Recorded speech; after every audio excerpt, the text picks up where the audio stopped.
Hey, how's it going guys? I'm Lamp and welcome back to another deck showcase video. Really sorry I was not able to release a video last week because I got busy. But today, it is finally Taki's turn to get his spotlight.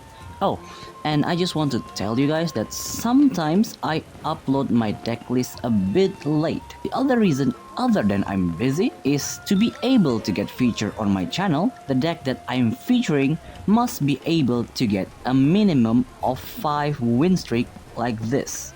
If it doesn't get it, it will be put on hold until it gets it. So yeah, just to let you guys know. But for now, let's jump into the deck rundown, shall we? I actually got a challenge from the Onmyoji Discord. They said if I want to build Taki, I have to use one of his forms. So this is what I came up with. This build focused more on the early to mid game aggro, then at the end with just one level 3 card, you can easily finish off your opponent. This build is much more difficult to pilot than the normal one that uses Enenra and Shishio, because this deck has a specific card activation order to maximize your charge usage. Basically, this deck relies on Prince of Distant Seas to deal most of its damage early. This card is surprisingly versatile too. You can use this as aggro or defense because this card gains +2 combat power whenever you burst or empower a card. So after you assault, if you activate empower or burst, this card becomes a 5 to 7 attack blocker, and in level 1 that is crazy. So that's why we brought a bunch of cards that can empower and burst. Bakekujira is the engine that ties this deck together because his burst is cheap and you can recycle it over and over again as long as you use 3 charge. So for card priority list, high priority, of course, you definitely want Prince of Distant Seas for the reason I mentioned before. Then any of Bakekujira's shell. It doesn't matter which one, as long as you get one of it at the start, you're good to go. Taki's Reckoning is also a really good one to have early because you can power it up and make it easier for your level 3 finisher. Then you want either Serenity or Amaterasu's Radiance, depending on your matchup. If aggro, get Amaterasu Radiance. If stall, get Serenity. That's basically what you need to think. For the optional one, it's basically most of Miketsu's card because we're mainly using her to get rid of your opponent's back row. Huribo of Fault is optional. While yes, it can give you a no orb empower and heal, we can't really use it to its maximum potential because Taki is our only empower Shigami. And for finisher, we have 3, and that 3 is more than enough. Taki's Reckoning, you already know this from the previous video, is insane. It's basically the better version of Hanya's SR because it lets you play all the empowered card once you activate it. You will deal at the very least 10 damage when you activate this card. This spell arrow has crit and piercing. What more do you want? And Fabricated Memory? Now you can very easily activate the 10 charge effect, basically obliterating anything that stands in your way. And that's about it for the deck rundown. It might be a bit complicated and confusing to use at first, but once you get the hang of it, 5 win streak is actually pretty easy to get. But for now, let's move on with the replays. Our first battle is up against basically a more optimal version of our deck, but that deck has one fatal weakness. It is pretty weak to early game aggro.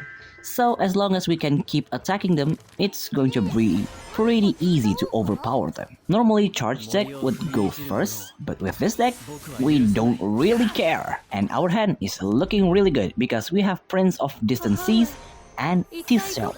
Both of these cards will make it very easy for us to obliterate their defenses. On our turn, we want to charge up our Bakekujira, so we level him up first and just assault with Huribo so he gains the charge and pass.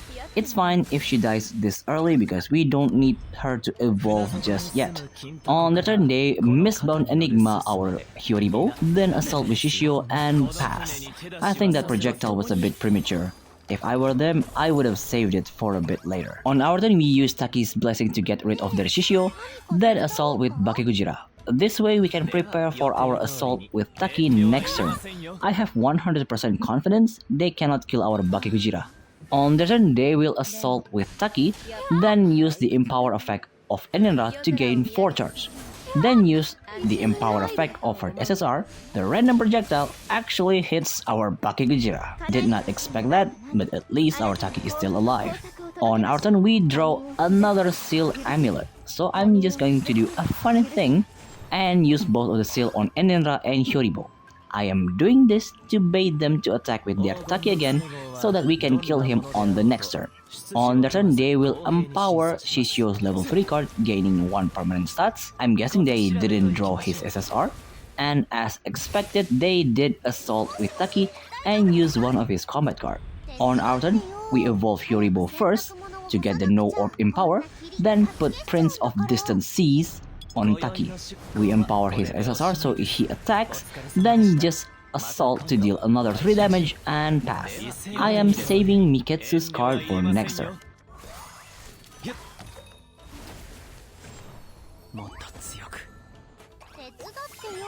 On the turn, they will evolve their Hyoribo. They empower Enenra's SSR to Divination 1 draw 1. Then assault with Shishio and pass. That's fine because we don't have any more of Taki's card.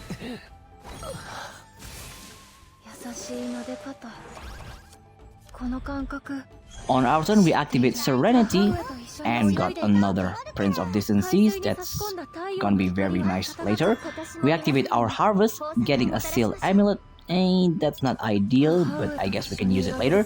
We then just use the Burst effect of the Teeth Shell on Bakegujira and pass. They cannot kill us until they reach level 3, so we don't really mind leaving our combat zone empty. On their turn, they will use the Empower effect of Enenra's level 2 form, dealing 1 AoE damage, put the form to gain instant free charge, and after that they evolve her to level 2. And finally, they will use the third effect of the SSR to give 4 fragile to our life, and her passive will deal 6 damage to us and pass. That was a good turn, but their mistake was putting on that form. On our turn, we expel Arrow their Enenra, then use the Body Shell Burst on Bakegujira. After that, we assault with him to deal 4 damage and recover 1 health. If they don't kill Bakegujira, we can end their whole career next turn.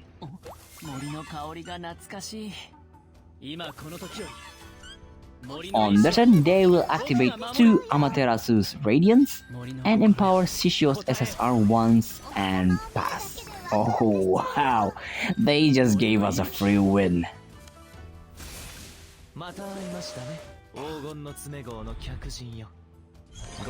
Now, here's what we're going to do. First, we put the form with using the Empower effect to put it for free, then activate the Evolve. That will deal 4 damage. After that, we activate his SSR to deal 10 damage.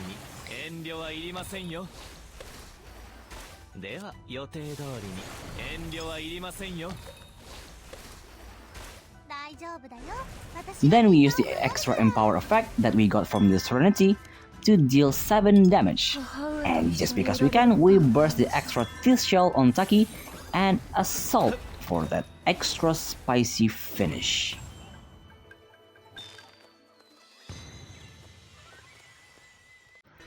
Our second match is up against a fragile deck. Oh man, that deck actually got potential. As long as you get the perfect card, but man, if you don't get that specific card, it feels so damn bad to play it. But hey, if they are rolling, they are rolling. Our hand is looking a bit Hyoribo heavy, but at least it's Amaterasu Radiant, so it's fine. If it's like this, it's better to level up Bakegujira and use him to assault to build up his charge and pass.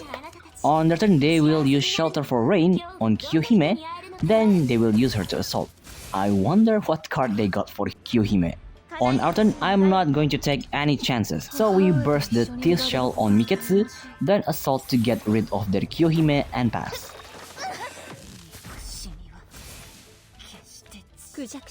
On their turn, they put Sound of Joy on Tenjo Kudari, and of course Assault with Kujaku Myo, so that she gains the permanent 1 attack and pass. On our turn, we drew Sun Exposure. Ooh, very nice. We can do this to get rid of their Kujaku Myo, then put Prince of Distant Seas. We assault to get the cost reduced for the Taki's SSR, and with that, we deal 7 damage in 1 turn.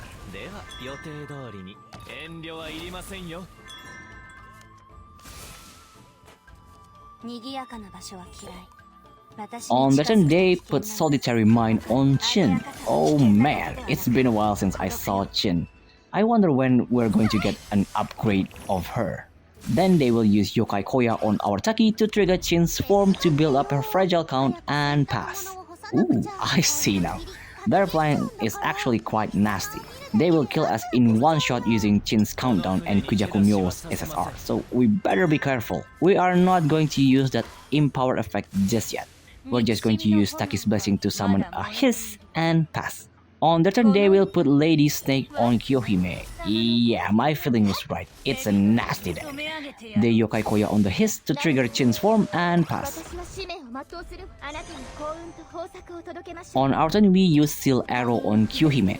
Then I wanted to damage their Chin with another Seal Arrow, but I misclick.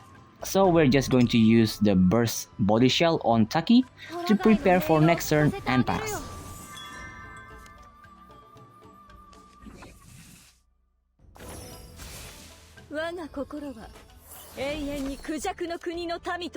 On that turn, they switch Tenjo's form to Sound of Destruction, then put another Fragile on our Miketsu to assault with Kujaku Myo. It will kill both of them, but the Sound Destruction will deal 6 damage because the extra fragile the Chin gives us, and they will pass.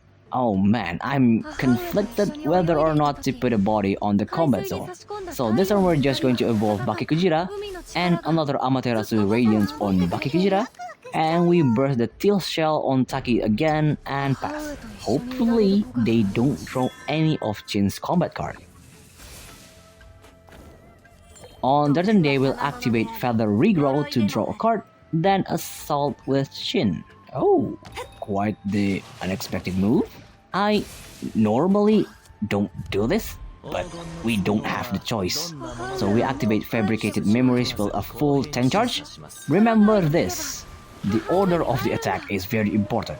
First, I activate Watching from Afar to get the tactical effect. Then we assault with Bakekujira so that we can get rid of their Chin and summon another Mothering.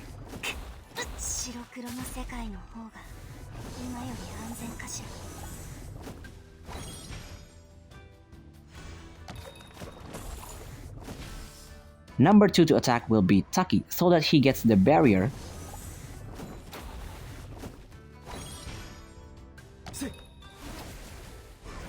And the last one will be Hyoribo, because it's fine if she dies now, because we have more than enough to finish them off next turn. On their turn, they will pass because of connection loss, and they probably don't have Kujaku Myo's revive card. So, in this turn, we're just going to Taki's Reckoning to obliterate them and win the game.